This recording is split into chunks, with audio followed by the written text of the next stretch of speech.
Hello students. Students, I am your maths teacher Surbhi Sood. Today students I am going to discuss with you fundamental theorem of arithmetic and some questions of your exercise 1.2 based on this theorem. So students, ये जो theorem है वो भी क्या है आपकी, जैसे कि डिविजन लेमा आपको मैंने बताया था, प्रीवियसली नोन फैक्ट्स के ही बेसिस पे वो लेमा जो है वो डिराइव किया गया था। सिमिलरली बेटा आपने जूनियर क्लासेस में अपनी जो है वो इस थ्योरम के बारे में भी बहुत से सम्स किए हैं और बहुत से जो है वो क्वेश्चन सॉल्व किए हैं।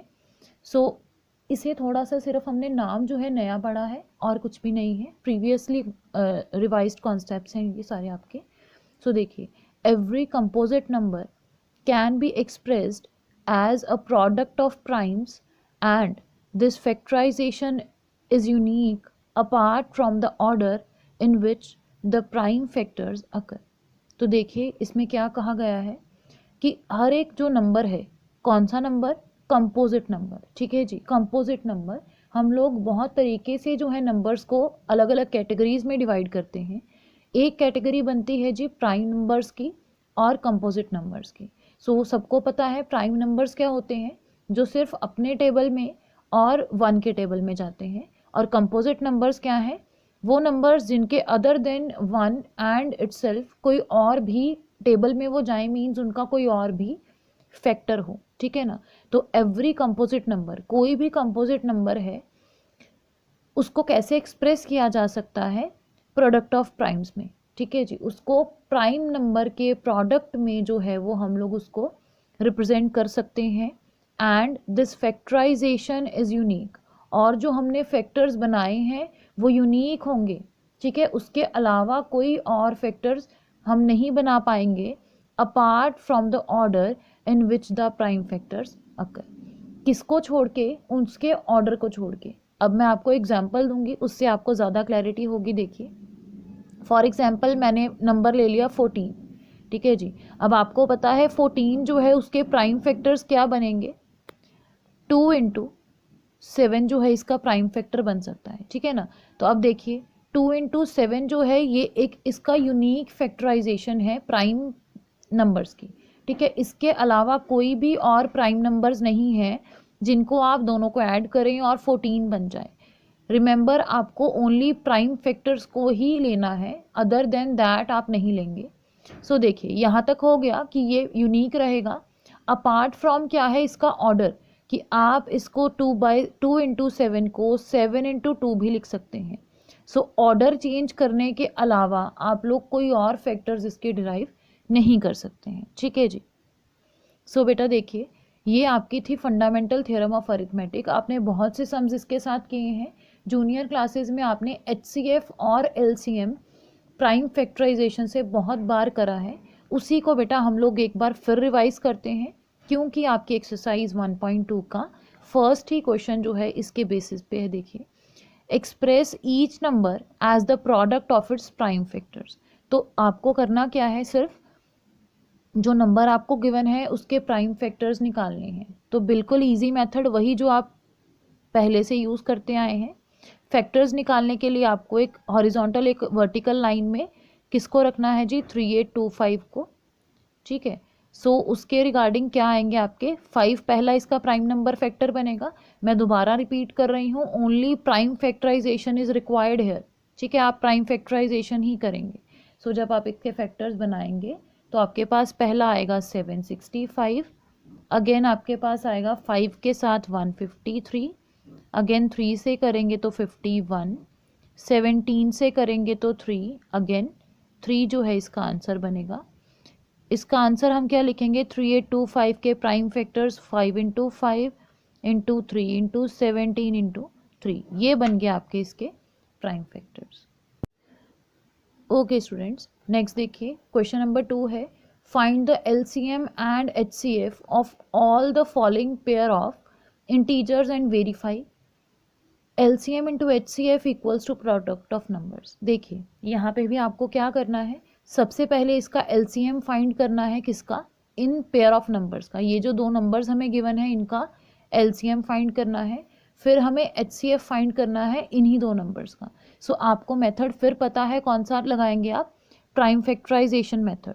आप लोग HCF निकालने के लिए यूक्लिड्स डिवीजन लेमा भी लगा सकते हैं, लेकिन अब हम प्राइम फैक्टर्स कर रहे हैं तो उसी के साथ फिलहाल निकाल लेते हैं। देखिए पहले LCM निकालते हैं 26, 91, 13 के टेबल में 2 और 7, 2 का इंडिविजुअली 1 बनेगा और 7 का इंडिविजुअली 1 1 बन जाएगा। तो LCM बेटा आपके पास क्या बनता है जी, 13 into 2 into 7, it will become your number 182। ठीक है जी। सिमिलरली आप HCF निकालेंगे तो इंडिविजुअल, ये LCM के लिए था, अब हम HCF के लिए निकालते हैं। ठीक है, मैंने आपको बिल्कुल हैंड रिटन नोट्स जो हैं वो सेंड करे हैं ग्रुप में, आप वहाँ से देख सकते हैं। सो क्या है देखिए 26, ठीक है जी, यहाँ 26 के फैक्टर्स और साथ में किसके बनेंगे 91 के। ठीक है जी, 91 के फैक्टर्स बनाएंगे तो अगेन 13 2 ज़ा एंड 2 1 ज़ा, 13 7 ज़ा एंड 7 1 ज़ा। सो यहाँ से देखिए कॉमन फैक्टर एक ही है आपके पास 13। सो आपके पास HCF क्या बनता है जी 26, 91 विल बी 13। ओके, सो आपको ये वाला जो रिलेशनशिप है ये याद रखना है कि किन्हीं भी दो नंबर्स का जब आप LCM निकालते हो और HCF निकालते हो, आप LCM और HCF को जब मल्टीप्लाई कर लेते हो वो किसके इक्वल बनता है जी, प्रोडक्ट ऑफ नंबर्स के। ठीक है, यहाँ मैं आपको अप्लाई करके बताती हूँ। HCF 26 और 91 का मल्टीप्लाई LCM 26 और 91 का किसके इक्वल है जी, 26 मल्टीप्लाई 91 के। ये चीज़ हमें प्रूव करनी है। देखिए अगर लेफ्ट हैंड साइड और राइट हैंड साइड जो है वो इक्वल आ गए, दैट मीन्स हमारा जो आंसर है वो ठीक है। ठीक है जी, तो यहाँ देखिए HCF का आंसर आपका बना था 13 और LCM का आंसर आपका बना था जी 182। It will be equals to 26 into 91। अब देखिए आप फटाफट मल्टीप्लाई करके देख सकते हैं आपके पास क्या आंसर बनता है। जब आप मल्टीप्लिकेशन करेंगे तो आपके पास आंसर बनेगा 2 3 6 6 इधर भी और 2 3 6 6 इधर भी। तो यहाँ हम लिख सकते हैं left hand side is equals to right hand side, hence proved. अगर ये ना इक्वल आता दोनों साइड्स लेफ्ट और राइट तो हम लोग इसको प्रूव नहीं कर पाते। अब ये इक्वल हैं तो ये प्रूव्ड है। सो स्टूडेंट्स नेक्स्ट क्वेश्चन में देखिए आपको यही चीज़ का रिलेशनशिप यूज़ करना है। देखिए गिवन आपको क्या किया गया है, HCF किया गया है 306 का और 657 का इज़ 9, ये गिवन है आपको, और फाइंड आपको करना है 306 और 657 का LCM। एक चीज़ याद रखिएगा, कई बच्चे क्या करते हैं इन दोनों के नंबर्स का LCM जो है वो फैक्टर मेथड से कर लेते हैं। ठीक है जी, प्राइम फैक्टराइजेशन से रखेंगे बीच में, फैक्टर्स के साथ उसको कर लेंगे। ठीक है, लेकिन हम लोग इसको प्रेफर करेंगे कि रिलेशनशिप यूज़ करके किया जाए, क्योंकि HCF हमें गिवन है इसलिए हम इसका रिलेशनशिप ही यूज़ करेंगे। ठीक है, अगर आप करेंगे पेपर में ये चीज़ फैक्टराइजेशन मेथड से, प्राइम फैक्टराइजेशन से, मे बी आपके जो नंबर्स हैं वो कट सकते हैं। ओके, सो हम लोग एक अच्छा वाला मेथड ही यूज़ करेंगे। HCF मल्टीप्लाई LCM किसके इक्वल आएगा जी, प्रोडक्ट ऑफ नंबर्स। नंबर्स कौन से हैं दोनों आपके, एक है जी 306 मल्टीप्लाई 657। ठीक है, अब आप थोड़ी देर रुकिए और इसको देखिए कि मेरे पास HCF क्या था 9, LCM मुझे फाइंड आउट करना है और प्रोडक्ट ऑफ नंबर्स। यहाँ फिर आपको रुकने की ज़रूरत है क्योंकि आप लोग यहाँ मल्टीप्लाई करने बैठ जाएंगे। मल्टीप्लाई आपको नहीं करना है फ़िलहाल, बिकॉज इसकी लेंथ जो है वो बहुत इंक्रीज़ हो जाएगी। हम लोगों को सिंप्लीफाई करना है, हम लोगों को कॉम्प्लेक्स नहीं करना है चीज़ को। हम इसको एज इट इज़ लिखेंगे।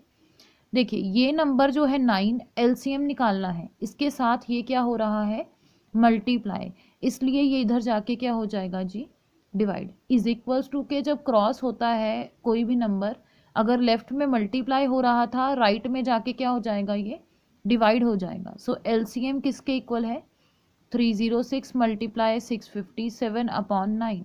सो यहाँ कटिंग हो रही है, 9 3 ज़ा 27, 9 4 ज़ा 36। तो LCM की वैल्यू आपके पास जी आती है मल्टीप्लाई करने के बाद 223338। ठीक है जी, ये आपके LCM की वैल्यू है।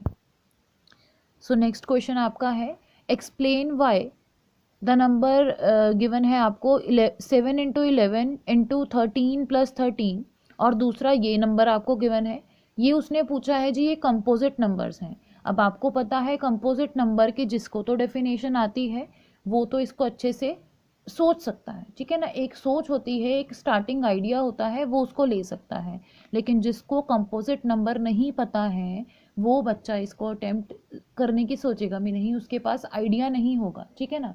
So first of all composite number मैं रिपीट कर रही हूँ क्या है, जो नंबर्स के फैक्टर्स जो हैं वो एग्जिस्ट करते हैं, ऐसे नंबर्स जिनके प्राइम फैक्टर्स एग्जिस्ट करते हैं, मींस वो किसी ना किसी टेबल में आएंगे। जैसे 36 है, 2 के टेबल में भी आता है, 18 के टेबल में भी आता है, 9 के टेबल में भी आता है, ठीक है, और भी कई टेबल्स में आता है। तो मतलब क्या है, उसके फैक्टर्स अलग अलग हैं। सो ये नंबर क्या होगा, 36 कंपोजिट होगा। सिमिलरली हमें इसको भी प्रूव करना है। इसको फिर मैं आपको यही सलाह दूंगी कि इसको सिंप्लीफाई ना करिए, जो है मल्टीप्लाई ना करिए, इसको सिंपल बनाने की कोशिश कीजिए। You just have to simplify it, not make it complex. Okay, so समझदारी से काम क्या लेना है, ये टर्म आपकी 1 बन गई, ये टर्म आपकी 2 बन गई।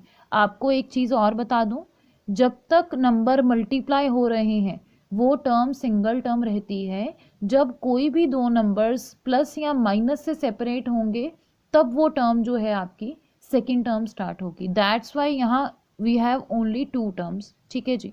तो देखिए पहली टर्म में से 13 जो है वो कॉमन बना, अंदर क्या बचा 7 इंटू 11।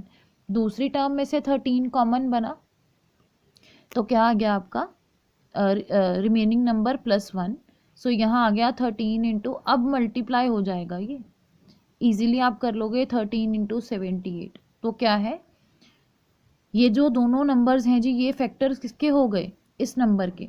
मैंने नंबर सॉल्व नहीं किया है लेकिन मुझे पता चल गया 13 के टेबल में भी आएगा ये नंबर और 78 के टेबल में भी आएगा, ठीक है। देयरफॉर हम लिख देंगे द नंबर इज कंपोजिट, क्योंकि इसके फैक्टर्स एग्जिस्ट करते हैं इसलिए नंबर क्या है, कंपोजिट नंबर है। सिमिलरली बेटा यहाँ से आपका ये नंबर और ये नंबर जो है कॉमन आएगा और आपको पता चल जाएगा कि क्या है, रिमेनिंग आप इसको अंदर ही लिखेंगे। इसको बिल्कुल भी सॉल्व करने की कोशिश ना कीजिए, आपको सिंपली पता चल गया कि जो ये नंबर है जो भी है मुझे नहीं पता, ये नंबर में 5 के टेबल में तो आएगा ही आएगा। तो इसका मतलब क्या है, ये भी एक कंपोजिट नंबर है, ठीक है जी। सो स्टूडेंट्स बाकी के जो भी आपके सम्स हैं you have to do it by yourself.